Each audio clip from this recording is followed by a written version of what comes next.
ঈদের ছুটি তো আমরা তো বললাম যে ঈদের যে যাতায়াতের ফ্যাসিলিটেট করার জন্য যাতে নির্বিঘ্নে আপনারা বাংলাদেশের মুসলিম জনগোষ্ঠী যাতে নির্বিঘ্নে ঈদ পালন করতে পারেন সেই জন্য ৩রা এপ্রিল এক্সট্রা নির্বাহী আদেশে ছুটি ঘোষণা করা হয়েছে। বাড়ি যেটা গভর্নমেন্ট বিক্রি করে দিচ্ছে সেগুলো দেখা যাচ্ছে যে যাদের নামে বরাদ্দ হচ্ছে তারা অনেক ক্ষেত্রে নামকরণ করতে পারতেন না, সেই অসুবিধা দূর করতে আইনে সংশোধনী আনা হয়েছে। জনসাধারণের সুবিধার্থে আমরা অলরেডি জানিয়েছি যে ৩রা এপ্রিল ছুটি ঘোষণা করা হয়েছে এবং আরও একটা ঐতিহাসিক বিষয় হচ্ছে যে আজ এই চৈত্র সংক্রান্তিটা পার্বত্য ডিস্ট্রিক্টে চৈত্র সংক্রান্তিতে এটা ছুটি থাকবে, কারণ আপনারা জানেন আমাদের পার্বত্য চট্টগ্রামে বিজু, বৈশাখী, সাংগ্রাই অনেক তারা ফেস্টিভ্যালের আয়োজন করেন এবং এইটারও তাদের জন্য এই নির্বাহী আদেশে একটা ছুটির বন্দোবস্ত করা হচ্ছে। এবং এই ছুটিটা এই আমাদের সমতলে যারা জাতিগোষ্ঠী আছেন বাঙালি ছাড়া, যেমন ধরেন সাঁওতাল, খাসিয়া বা গারো, তাদের জন্য এটা প্রযোজ্য হবে। আর আজকে আরও বেশ কিছু ডিসিশন এসছে, তার মধ্যে আমি আজকে হোম অ্যাডভাইজার জানিয়েছেন যে তাকে আজকে সকাল 9টার সময় অস্ট্রেলিয়ান হোম মিনিস্টার তাকে ফোন করেছিলেন টনি পার্ক, এবং উনি জানিয়েছেন যে আজকে এখন থেকে বাংলাদেশিদের জন্য যে ভিসা প্রসেসিং এটা ঢাকা থেকে হবে। এটা আগে নিউ দিল্লিতে নিয়ে যাওয়া হয়েছিল, কিন্তু আপনারা জানেন যে এটা কিছু অসুবিধা তৈরি হচ্ছে, তো সেই জন্য অস্ট্রেলিয়ার তরফ থেকে কালকে এসে অস্ট্রেলিয়ান অ্যাম্বাসাডার জানিয়ে গিয়েছিলেন, আজকে অস্ট্রেলিয়ার হোম মিনিস্টার, আজকে আমাদের home adviser lieutenant general Jahangir Alam Chowdhury তাকে ফোন দিয়েছিলেন। এবং এটা আপনারা জানেন যে গত 31শে অক্টোবর টনি পার্ক বাংলাদেশে এসেছিলেন, তখন তার সাথে চিফ অ্যাডভাইজারের কথা হয়েছিল। চিফ অ্যাডভাইজার এই অনুরোধটা করেছিলেন যে যাতে বাংলাদেশের মানুষরা, বাংলাদেশের ন্যাশনালরা যাতে ঢাকার থেকেই ভিসা প্রসেসিং করতে পারে। তো আমরা তাকে এই প্রসেসটা এখন থেকে ঢাকা থেকে শুরু হবে। এই ছিল আজকে মোটামুটি ক্যাবিনেটের মূল ডিসিশনগুলো। না, এটা নারী ও শিশু নির্যাতনের কেসের মধ্যেই থাকবে, বাট আলাদা একটা সেকশনে হবে। না, এটা আলাদা অপরাধ না, একই অপরাধ, কিন্তু সেই মানে একই আইনের আওতায়। তো এখন আগে যেরকম ABCD এরকম ছিল, সেটাকে এরকম ভাবে আলাদাভাবে হচ্ছে। এটা ডাবটা এই বিষয়ে আরো আপনাদেরকে বিস্তারিত বলবেন আমাদের ল অ্যাডভাইজার, আপনারা তার কাছ থেকে শুনে নেবেন। এটা এবছর তো নির্বাহী আদেশও হলো, আমরা আশা করছি এটা চলমান থাকবে। সে বিষয়ে আরো বিস্তারিত আমাদের ল অ্যাডভাইজার আপনাদেরকে এটা নিয়ে বলবেন। ঈদের ছুটি তো আমরা তো বললাম যে ঈদের যে যাতায়াতের ফ্যাসিলিটেট করার জন্য যাতে নির্বিঘ্নে আপনারা বাংলাদেশের মুসলিম জনগোষ্ঠী যাতে নির্বিঘ্নে ঈদ পালন করতে পারেন সেই জন্য ৩রা এপ্রিল এক্সট্রা নির্বাহী আদেশে ছুটি ঘোষণা করা হয়েছে। আর আজকে ক্যাবিনেটে জানানো হয় যে প্রায় ১,৭২,০০০ পজিশন খালি আছে, এবং আমাদের চিফ অ্যাডভাইজার পাবলিক অ্যাডমিনিস্ট্রেশনের যে সেক্রেটারি তাকে বলেছেন যে আরো জানতে, যে আরো বিস্তারিত এটার উপরে জানাতে, যে কতটা পোস্ট খালি আছে এবং সেই ব্যাপারে সামনে কি মেজার নেওয়া যায়, কিভাবে রিক্রুটমেন্ট করা যায় সেটা জানার জন্য উনি এটা তাকে জানিয়েছেন, তাকে বলেছেন। আমাদের সাথে ইন্ডিয়ার খুবই ভালো সম্পর্ক আছে। আপনারা দেখেছেন যে আমাদের যে 7 মাসে এই ইন্টারিম গভর্নমেন্ট 7 মাস ক্ষমতা নেওয়ার পরের থেকে ইন্ডিয়ার সাথে আমাদের ট্রেড আরো বেড়েছে। আমাদের সম্পর্কটা ভালো, তবে ভিসার বিষয়ে কিছু জটিলতা আছে, তো সে বিষয়ে আমরা এটা ফরেন মিনিস্ট্রি বলতে পারবে। বাট আমরা ইন্ডিয়ার সাথে আমরা সুসম্পর্ক চাই, অবশ্যই সেটা ন্যায্যতা, সমতা এবং মর্যাদাপূর্ণ একটা সম্পর্ক হতে হবে। এগুলো তো আপনি আউটরাইট আমরা আজকে ক্যাবিনেটের ডিসিশন হলো, বাট এটা নিয়ে তো কাজ করতে হয়। এটা অনেক ক্ষেত্রে যেমন দেখা যাচ্ছে যে আপনি উপজেলা লেভেলে ওই যারা এই টেন্ডারগুলো করছেন তাদের অনেক সময় ট্রেনিং থাকে না, তো তাদেরকে খুব দ্রুত যাতে ট্রেনিং দেওয়া হয়, কারণ এটা তো একটা প্রসিডিউরটা আপনার জানতে হবে। এটা ইচ্ছা করলেই তো আপনি হঠাৎ করে এটা করা যায় না। ই টেন্ডার প্রসেসটা জানাটা খুব একটু, এটার জন্য কিছু ট্রেনিং লাগে। তো সবাইকেই গ্র্যাজুয়ালি অনেককেই ট্রেনিং দেওয়া হয়েছে এবং সবাইকে ট্রেনিং এর আওতায় আনা হবে এবং এফেক্টিভলি আমি বলতে পারি কয়েক মাসের মধ্যে এটা আপনারা দেখবেন যে এটা 100% উন্নতি হয়েছে। ই টেন্ডারের মূল উদ্দেশ্য হচ্ছে যে যাতে টেন্ডারিং প্রসেসে কোনো ধরনের করাপশনটা না থাকে, এটা হচ্ছে মূল উদ্দেশ্য। তো সেই জায়গাটায় আমরা অ্যাচিভ করতে চাচ্ছি যে যাতে টেন্ডারিং প্রসেসে কোনো ধরনের কোনো মানে অসাধু গ্রুপগুলো যাতে ডমিনেট না করতে পারে, কোনো ধরনের করাপশন যাতে না হয় এবং এই জায়গাটায় যতটা স্বচ্ছতা রাখা যায় আমরা সেই স্বচ্ছতা যাতে ইনশিওর হয়, যেন টোটাল ট্রান্সপারেন্সি থাকে। আর এটা জানেন যে আমাদের সাথে যারা ডেভেলপমেন্ট পার্টনার তারাও এটা অনেক বছর ধরে তো এই আমাদের ডেভেলপমেন্ট পার্টনার এগুলো বিষয়ে বলছিলেন। তো আমরা তাদের দিকে তাকাচ্ছি না, আমরা আমাদের মতো করে আমরা চাচ্ছি যে এটা যাতে ফুল ট্রান্সপারেন্সি থাকে, যাতে মিনিমামও করাপশন না হয় এবং এই কম্পিটিটিভ অ্যাটমসফিয়ার যেন ক্রিয়েট হয়, যাতে আরো অনেক কোম্পানি যাতে এই টেন্ডারিং প্রসেসে জয়েন করতে পারে। ইয়েস, আমরা আমাদের নারীদের মধ্যে থেকে আমরা প্রশ্ন আশা করছি। না, ওনারা আগে একটু বলুক, আপনি আবার বলবেন। নারী সাংবাদিকদের মধ্যে কোনো প্রশ্ন নাই? সাজিদা বলবেন না কিছু? জি প্লিজ। আমি ইকরামুল সাহেব, এটিএম বাংলায় কাজ করি। আজকে তো সংলাপ শুরু হচ্ছে ঐক্যমত্য কমিশনের সাথে। এই সংলাপের কোনো টাইম ফ্রেম আছে কিনা, যেটা কবে শেষ হবে? এটা ঐক্যমত্য কমিশন আপনাদেরকে ডিটেলটা বলতে পারবেন। আজকে এটা শুরু হচ্ছে এবং এটা খুবই আমাদের জন্য একটা আনন্দের সংবাদ। এটা আমরা আশা করছি যে 6টা কমিশনের যে রিপোর্টগুলো হয়েছে সেটা নিয়ে এখন চুলচুলা বিশ্লেষণ হবে, এটা নিয়ে অনেক ধরনের ডায়ালগ হবে এবং এর মধ্যে বাংলাদেশ একটা খুব ভালো রিফর্মের একটা প্যাকেজ পাবে। আরেকটা বিষয় হলো যে তুলসী গ্যাবারের যে সাক্ষাৎকার ইস্যুতে সরকার আসলে বিব্রত কিনা, বা এই ব্যাপারে সরকার কি ধরনের কূটনৈতিক তৎপরতা চালাচ্ছে? সরকার এই বিষয়ে একটা বিবৃতি দিয়েছে এবং এই বিষয়ে আমাদের যে ফরেন অ্যাডভাইজার সেই বিষয়ে কথা বলেছেন।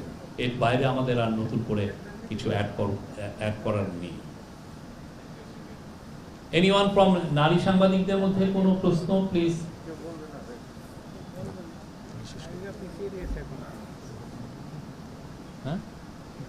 আর একটা বিষয় হচ্ছে, আপনি জানেন যে চায়নাতে আমাদের মাননীয় চিফ অ্যাডভাইজার যাচ্ছেন, এটা একটা হিস্টোরিক সফর হবে, আমরা এটা নিয়ে আপনাদেরকে বলেছি। একটা বিষয় হচ্ছে যে চায়না আমাদের এখান থেকে 3টা এগ্রিকালচার পণ্য খুব বড় আকারে ইম্পোর্ট করতে চায়, চাইনিজ অ্যাম্বাসেডর আমাদেরকে জানিয়েছেন। তার মধ্যে আম, কাঁঠাল এবং গোয়াভা, এবং এটা খুবই প্রফেসর ইউনুস এটা এর আগেও তাদেরকে উত্থাপন করেছিলেন। ওয়াংয়ের সাথে ওনার যখন ইউএন জেনারেল অ্যাসেম্বলিতে কথা হয়েছিল এই বিষয়টা উত্থাপন করেছিলেন। পরবর্তীতে চাইনিজ অ্যাম্বাসেডারের সাথে ওই বিষয়টা আলাপ হয়েছিল, উনি বলেছিলেন এবং চাইনিজ অ্যাম্বাসেডার বলেছেন যে মানে একটু ইয়ে করেই করেছেন, একটু যোগ করে যে আমরা এত আম নিব তোমাদের এখান থেকে, তোমাদের এখানে শর্টেজ হয়ে যাবে। হ্যাঁ, তো সেই জন্য আমরা আশা করছি যে চায়নায় আমাদের একটা নতুন এক্সপোর্টের নতুন দিগন্ত উন্মোচিত হবে। তারা বাংলাদেশের আমকে চাইনিজরা পছন্দ করছেন এবং এই বিষয়ে চায়নায় আপনি খুব দ্রুত আপনারা দেখবেন এবং এই সফরের মাধ্যমে এটা আরো আমাদের ওপেন আপ হবে এই মার্কেটটা। এবং তারা চাইনিজরা খুব কাঁঠাল পছন্দ করেন, কাঁঠালটাও খুব বৃহৎ আকারে আমরা এক্সপোর্ট করতে পারবো। আর আমের ক্ষেত্রে যেটা হচ্ছে যে এটার স্যানিটারি, ফাইটোস্যানিটারি অনেকগুলো যেগুলো স্ট্যান্ডার্ড মেনটেন করার জন্য এফএও পাও আমাদেরকে $4 বিলিয়ন দিচ্ছে।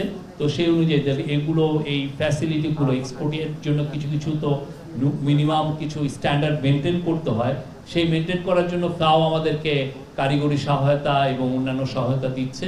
তো এর ফলে যেটা হবে যে বাংলাদেশের আম বৃহৎ আকারে চায়নায় যাবে আমরা আশা করছি। শফিক ভাই, আমি মহিনুল হক নিউ এজে কাজ করি। আমার একটা প্রশ্ন ছিল, চায়না প্রসঙ্গ যখন এসেছে যে আমাদের এফটিএ নিয়ে একটা কথাবার্তা চাইনিজ সঙ্গে হচ্ছিল, তো মাননীয় প্রধান উপদেষ্টার এই সফরের সময় এফটিএ নিয়ে কোনো এজেন্ডা আছে কিনা? আপনি জানেন যে এটা খুব শর্ট একটা নোটিশে ভিজিটটা হচ্ছে, তো যেগুলো আলোচনা হবে সেগুলো নিয়ে এখনো আমরা হ্যামার আউট হচ্ছে, কি কি বিষয় নিয়ে আলোচনা হবে, সেগুলো এখনো ডিসকাশনের পর্যায়ে আছে। এটা পুরোপুরি যখন কংক্রিট একটা জায়গায় যাবে আমরা আপনাদেরকে জানাবো। আমার নাম আতিকা রহমান, আমি আরটিভিতে কাজ করি। প্রধান উপদেষ্টা চায়না সফর নিয়ে প্রশ্নটি করতে চাই। আমরা বেশ কিছু গণমাধ্যমে দেখেছি এবং আমরা নিজেরাও বিষয়টা অনুধাবন করেছি। ভারতে ভিসা সংক্রান্ত বিষয় নিয়ে যেহেতু জটিলতা থাকার কারণে অনেকে চিকিৎসা নিতে সে দেশে যেতে পারছে না, মানে আগে মানে হারটা অনেক বেশি ছিল।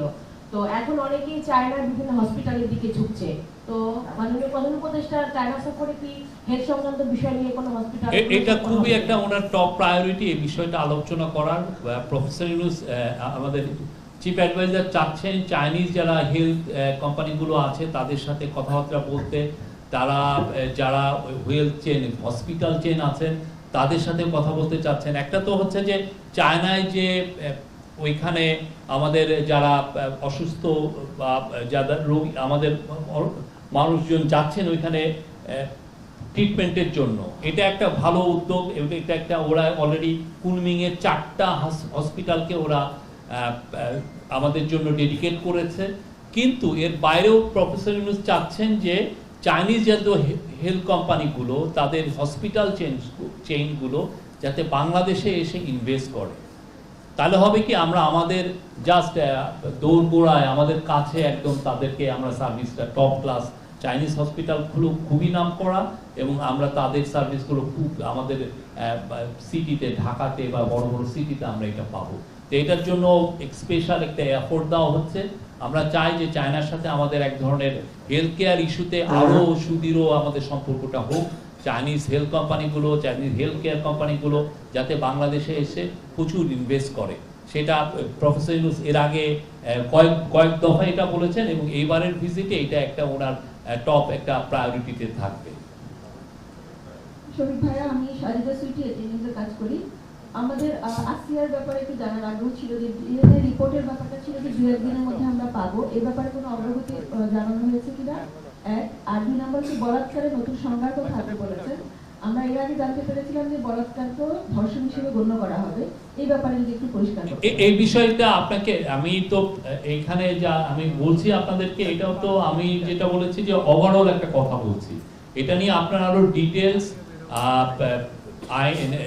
আইন ও পার্লামেন্টারি অ্যাফেয়ার্স যে মিনিস্ট্রি তারা এটা নিয়ে বলবেন। আমাদের law adviser professor Asif Nazrul এটার উপরে আরো আলোকপাত করবেন, উনি অলরেডি করেছেন।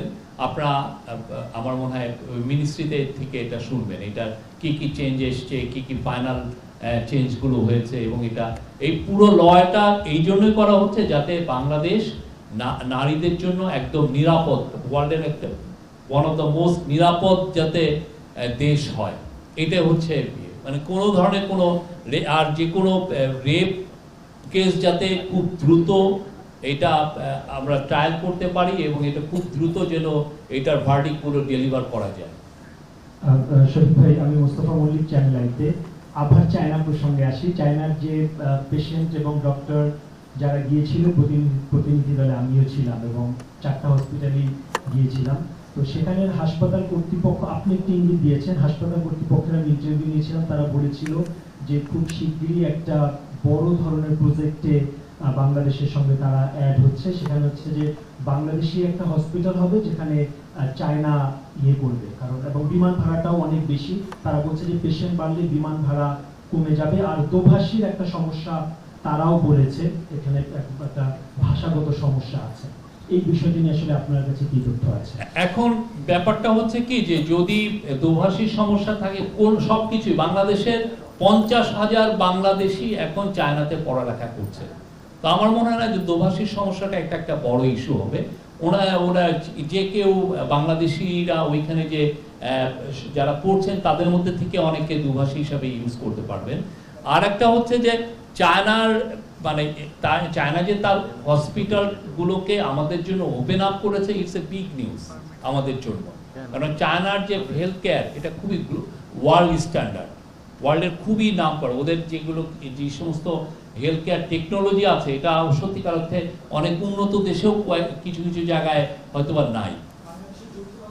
বাংলাদেশে ওরা একটা হসপিটাল করতে চাচ্ছে, এটা ঠিক, কিন্তু হসপিটাল করার বাইরেও আমরা চাচ্ছি যে ওরা যাতে হসপিটাল চেনগুলো বাংলাদেশে নিয়ে আসে, এবং ওদের ইনভেস্টমেন্ট যদি বাংলাদেশে আসে আমরা মনে করছি যে বাংলাদেশের হসপিটাল ম্যানেজমেন্ট সিস্টেম, হসপিটালগুলো আরো উন্নত হবে।